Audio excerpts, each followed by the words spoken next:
ખેરાલુ મામલતદાર કચેરી હોલમાં ખેરાલુ તાલુકાના સરપંચોની મીટિંગ યોજાઈ। ખેરાલુ ટીડીઓ શ્રીમતી બીવી પટેલ મેડમના અધ્યક્ષસ્થાને યોજાયેલી મીટિંગમાં મોટી સંખ્યામાં સરપંચો અને મહિલા સરપંચોના પતિદેવો ઉપસ્થિત રહ્યા હતા। ખેરાલુ તાલુકા પંચાયત પ્રમુખ હિરલબેન યોગેશભાઈ ચૌધરીની ગેરહાજરી સૂચક હતી। જોકે અનુભવી મહેમાનો પૈકી ભગુભાઈ ચૌધરી વગવાડી અને નટુબા સહિત પથુભાઈ ચૌધરી, ડાયાજી ઠાકોર કુડા અને ખેરાલુ તાલુકા ભાજપના પ્રમુખ ભરતજી ઠાકોર પણ ઉપસ્થિત રહ્યા હતા। સરપંચ એસોસિએશનની મીટિંગમાં એક પણ મહિલા સરપંચ હાજર નહોતા, પણ પૂર્વ પ્રમુખ દિનેશભાઈ ચૌધરી હિરવાણી અને કરશનભાઈ ચૌધરી અરઠી અને જીવનલાલ પરમાર અને અભિરાજભાઈ ચૌધરીએ પણ સરપંચોની કેટલી રજૂઆતો કરી હતી। કેટલાક સરપંચોએ બાકી રહેલા કામો પૈકી કામફેર કરવાની વાતો સાથે ચર્ચાઓ કરી હતી। ખેરાલુ તાલુકા પંચાયત ટીડીઓ મેડમ તમામ ગામમાં 15માં નાણાકીયની ગ્રાન્ટ સહિતના બાકી કામો પૂર્ણ કરવા કડક સૂચના આપી હતી। નાયબ ટીડીઓ દિનેશભાઈ ચૌધરી અને એન્જિનિયર હિનાબેન ચૌધરી મીટિંગનું સફળ સંચાલન કરીને ગામમાં લોકો પાસે વેરા વસૂલાત પણ કરવાની સૂચના આપી હતી। TDO Shrimati BV Patel madam અને એન્જિનિયર હિનાબેન ચૌધરીએ કહ્યું હતું કે જો આપના ગામમાં કોન્ટ્રાક્ટર ખોટું કામ કરીને જતો રહેશે તો જવાબદારી સરપંચો અને તલાટીઓની રહેશે। ગ્રુપોમાં કાર્ય કરતા કામકાજના ફોટા પણ મૂકવાના રહેશે। સારી કામગીરીના પણ ફોટા મૂકવાની ચર્ચાઓ કરીને સૂચનાઓ આપવામાં આવી હતી।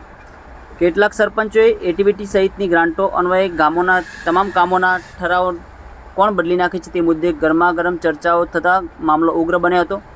અધૂરા ઘરોને પણ તાલુકા પંચાયતમાં પૂરા થયાનું બતાવી દેવાતા પૈસા મળતા નથી, તેનું શું સેટિંગ તે ચર્ચાઓ ટોક ઓફ ધ ટાઉન બની હતી। તાલુકા પંચાયતના અધિકારી અરવિંદભાઈએ કેટલાક ગામોમાં મફતગાળાના મકાનો અધૂરા છે તે પણ પૂર્ણ કરવા માટે સરપંચોને કહેવાયું। આગામી ટાર્ગેટને પહોંચવા પણ યાદી બનાવવા કહ્યું। ભગુભાઈ ચૌધરીએ ગામમાં એક મીટિંગની મોકલેલી મકાન વિહોણા ગરીબોની મદદરૂપ થવા સૂચન કર્યું। સરપંચશ્રીઓની મીટિંગમાં વિકાસ કર્યાની ચર્ચાઓ થઈ હતી। ટૂંક સમયમાં કામગીરી પૂર્ણ કરવા ખાતરી સાથે મીટિંગ પૂર્ણ કરાઈ હતી। વધુ સમાચાર અને અપડેટ્સ માટે જોતા રહો online TV news. Suresh Thakor સાથે ફારૂક મેમણ, ખેરાલુ।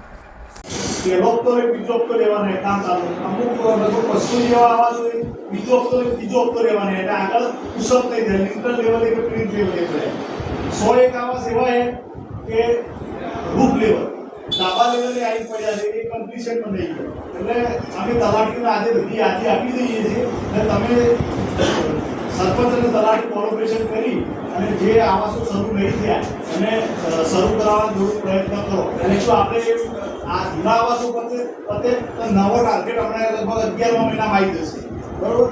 એટલે એ પાછું આપણે મફત ગાળાનું કરવું પડશે, એમાં જોબ કાર્ડ બનાવવા પડશે, એ બધું આપણે તલાટીને આપી દીધું, જોબ કાર્ડ ને બધું બનાવવા। એટલે 755 આપણે મફત ગાળાના આ જે નવા સર્વે પ્રમાણે 755 મફત ગાળા આપવાનું છે, બરોબર? એ ચકાસણી બધું થઈને આવી ગયું છે।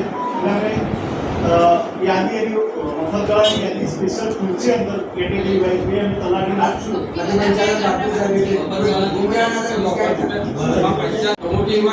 तो कामનું 1,65,000 મળવા માગણી કામની તો કરતા આપણો તો 3 લાખ લે મને મળવા લાગે 65 આપણને 65 સાલ બધા વાળું દવાનું હતું બે કરી તો 1,75 કરતો વધારે કરી શકું નહીં। પણ એ વાત આથી પ્રોબ્લેમ પણ એ કરીને ઓગોને પછી 50 આજુબાજુ પ્લસ માઇનસ થાય તો ઓછું ના થાય પણ વધારે થાય આપણું હોતો નહીં। પરંતુ એ કામ ના આવે કીધું ટેકનિક ઉપર જતું રહે તો ગામમાં શું સરપંચે શું કરવાનું? પણ લેટર પેપર ના લખેલું હોય તો નીકળવાનું ના આવે એટલે હું એ સરપંચ હોય સરપંચનો સીમાતો હોય તો આપણે એક તૈયારી રાખવી પડે। એટલે સરપંચ તો બહુ રાજા છે યુનિવર્સિટી નથી